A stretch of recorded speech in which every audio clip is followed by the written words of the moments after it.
네, 안녕하십니까. 의사집단행동 중대본 제1통제관 전병왕입니다. 5월 1일 중대본 브리핑을 시작하겠습니다.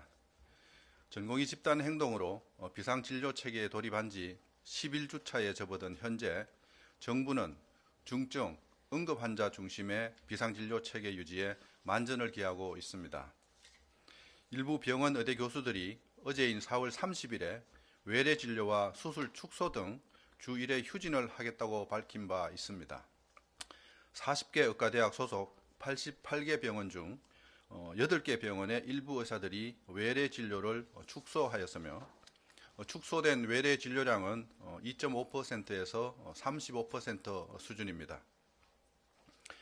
일부 의사의 휴진에도 불구하고 여전히 현장의 의사, 간호사 등 많은 의료진들은 환자의 곁을 지키고 계십니다.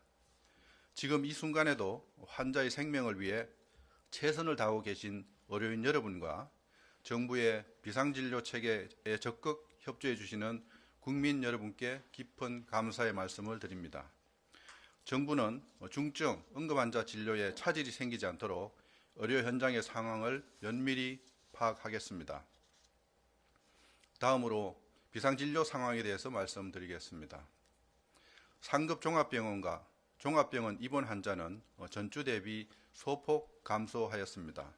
4월 30일 기준 상급 종합병원의 평균 입원 환자는 22,873명으로 전주 대비 2.4% 감소하였으며 평시인 2월 첫째 주 기준 69% 수준입니다.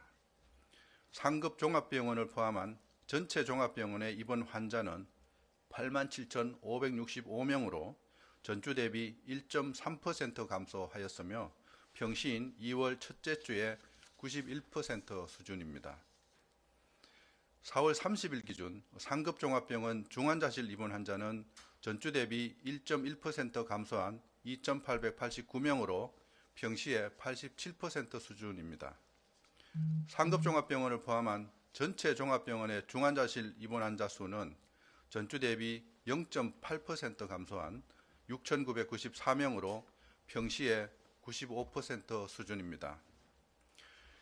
응급실 408개소 중 96%인 390개소는 병상 축소 없이 운영되고 있습니다. 4월 29일 중증 응급 환자는 전주 대비 5.7% 증가한 1,407명으로 평시에 96% 수준입니다. 응급의료센터의 배후진료 역량 변화도 지속 모니터링하고 있습니다.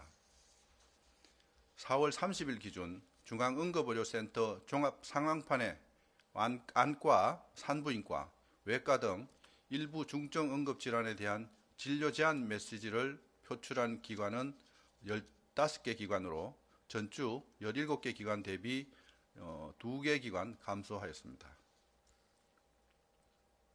정부는 의료기관의 배후진료 역량 변화를 지속 모니터링하여 중증, 응급 환자가 제때 적합한 의료기관에서 진료를 받을 수 있도록 이송 전원 체계를 지속 강화하고 있습니다. 4월 30일 기준 수련병원의 전임의 계약률은 계속해서 소폭씩 증가하고 있습니다. 100개 수련병원 전임의 계약률은 61.7%이고 수도권 주요 5대 병원의 전임의 계약률은 65.9%입니다. 오늘 중대본에서는 전공의 연속근무 단축 시범사업 추진 방안을 논의하였습니다. 그간 정부는 전공의 수련 환경 개선을 위해 다각적으로 노력해왔습니다. 첫째, 조속 간 처우 개선을 위한 재정 투자를 강화하고 있습니다. 지난 3월에는 2025년 예산 편성을 위한 의료개혁 5대 재정사업의 첫 번째를 전공의 수련 국가책임제로 결정해 발표하였으며 현재 과감한 재정 투자를 준비하고 있습니다. 둘째, 전공의의 수련교육 비용 지원을 확대해 나가고 있습니다. 지난 3월부터는 외과, 흉부외과에 이어 소아청소년과 전공의에게도 매월 100만 원의 수련 보조수당을 지급하고 있으며 향후 대상 범위를 점차 확대해 분만, 응급 등 필수 의료 과목 전공의들까지 지원해 나갈 계획입니다. 셋째, 내실 있는 전공의 수련 지원을 위한 인프라도 확대하고 있습니다. 현재 8개 국립대 병원의 모의실험 중심의 체계적인 임상교육 훈련을 위한 권역 임상교육 훈련 센터를 지정하였으며 2025년까지는 10개 모든 국립대 병원으로 확대할 계획입니다. 넷째, 전공의 관련 정책에 전공의가 더 많이 참여할 수 있도록 제도를 개선하고자 합니다.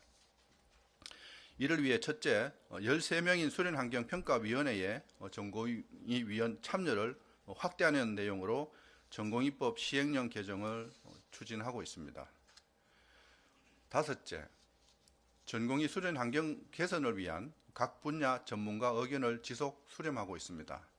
지난 3월 8일과 21일에는 전공의 수련 환경 개선 정책 토론회를 2차례 개최해 병원, 학회, 연구기관 등 다양한 전문가의 의견을 경청하였으며 지난주 발족한 의료개혁 특별위원회 제1차 회의에서는 우선 논의 과제로 전공의 수련 국가 책임제를 선정하고 올해 상반기 중에 구체적인 로드맵을 마련하기로 하였습니다. 여섯째, 전공의 근무시간 단축에도 속도를 내고 있습니다. 지난 2월에는 전공의의 수련 환경 개선 및 지위 향상을 위한 법률을 개정하여 총 수련 시간은 주 80시간, 연속 근무 시간은 36시간의 범위 내에서 보건복지부령으로 정할 수 있도록 하였습니다.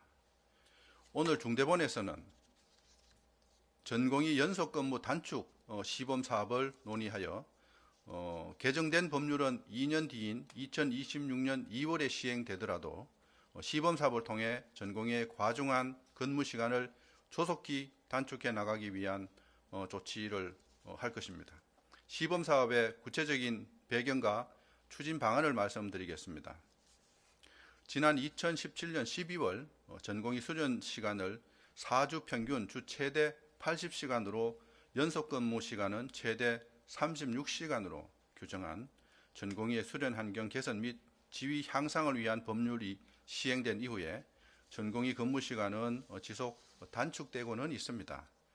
대한전공의협의회가 실시한 전공의 실태조사에 따르면 전공의의 일주일 평균 근무 시간은 2016년 91.8시간에서 2019년 80시간으로 2022년에는 77.7시간으로 점점 단축되었습니다. 그러나 여전히 전공의 연속 근무 시간은 선진국에 비해서 긴 상황입니다. 미국은 전공의 근무 시간을 우리와 동일하게 주 최대 80시간으로 규정하였으며 연속 근무 시간은 최대 24시간으로 제한하고 있습니다. 일본 역시 주 80시간 수준으로 규정하면서 연속 근무 시간은 28시간으로 제한하고 있습니다. 정부는 해외 사례를 참고하여 전공의 연속 근무 시간을 단축시키기 위해 이번 달부터 전공의 연속 근무 단축 시범 사업을 본격적으로 시작합니다. 이를 위해 내일인 5월 2일부터 5월 17일까지 참여 기관을 모집을 합니다. 총 전공의가 배정된 218개 전공의 수련병원 중에서 희망하는 병원은 어디든 참여가 가능합니다. 각 병원은 필수 의료 과목인 내과, 외과, 산부인과, 소아청소년과와 전공의 근무 시간이 많은 신경외과, 흉부외과 중 2개 이상의 과목을 포함하여 신청하면 됩니다. 시범 사업에 참여하는 병원은 1년간 전공의 연속 근무 시간을 현행 36시간에서 병원 여건에 따라 24시간에서 30시간으로 자율적으로 단축하고 이에 따른 근무 형태, 스케줄 조정과 추가 인력 투입 등은 각 병원에서 자율적으로 조정하는 방식입니다. 정부는 시범 사업에 참여하는 병원에 대한 정책적 지원을 위해 해당 병원을 2024년 또는 차기 수련환경 평가 현지 조사 대상에서 제외해 행정 부담을 줄여주고 참여 과목 수에 따라 2025년도 전공의 별도 정원을 최대 5명까지 추가 배정하여 또 사업 성과가 우수한 경우 추가 인력 투입을 위해 2026년도 정원도 추가 배정할 수 있도록 할 계획입니다. 또한 내년부터는 추가 인력에 대한 인건비도 지원도 검토하고 있습니다.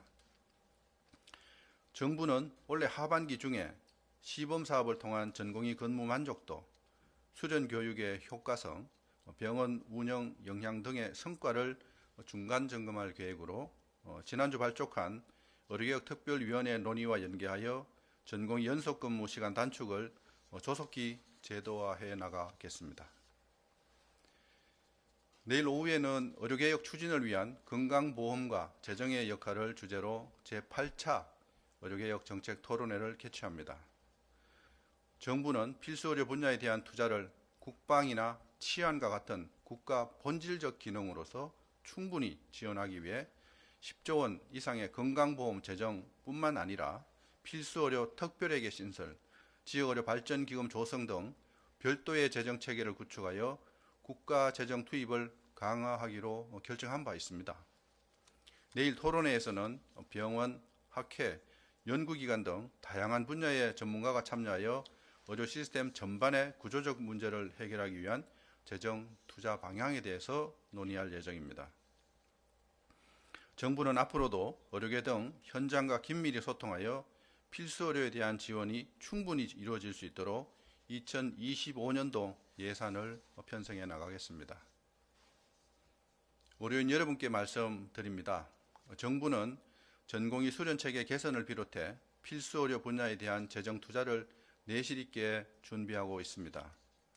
정부는 전공의들이 더 좋은 환경에서 좋은 의사로서의 꿈을 키울 수 있도록 수련체계를 개편하고 필수의료가 그 가치에 합당한 보상을 받을 수 있도록 지원을 아끼지 않겠습니다. 전공의 여러분들은 정부의 진의를 의심하지 말고 수련 현장으로 조속히 돌아오시기 바라며 의대 교수 여러분도 환자의 곁을 지켜주시기를 당부드립니다. 집단행동을 풀고 대화의 자리로 나와주실 것을 다시 한번 촉구합니다. 국민 여러분께 말씀드립니다. 비상진료 체계를 가동한 지 70일이 지났습니다. 어제는 일부 의사들의 휴진이 예고되었지만 큰 혼란은 없었습니다. 정부는 중증 응급 환자의 의료 이용의 차질이 최소화될 수 있도록 비상진료 체계를 더욱 강화하고 환자와 그 가족들이 불안해하지 않도록 범정부적 노력과 함께 병원과도 적극 협력하겠습니다. 더 아프고 위급한 환자를 위해 상급병원 이용을 양보해 주시는 국민 여러분께 깊은 감사의 말씀을 드립니다. 정부는 비상진료체계 강화와 더불어 중증이 아닌 경우에는 지역 내 적정한 병의원에서 최상의 진료를 받을 수 있도록 하고 중증도에 맞는 의료 이용을 할 때 이익이 커지도록 의료 이용 체계를 정상화하는 제도 개혁도 서두르겠습니다. 지금의 상황을 수십 년간 미뤄온 의료개혁을 성공시키는 계기로 삼겠습니다. 지금의 갈등을 조속히 수습하고 합리적인 논의를 토대로 의료개혁을 완수하는 데 총력을 다하겠습니다. 감사합니다.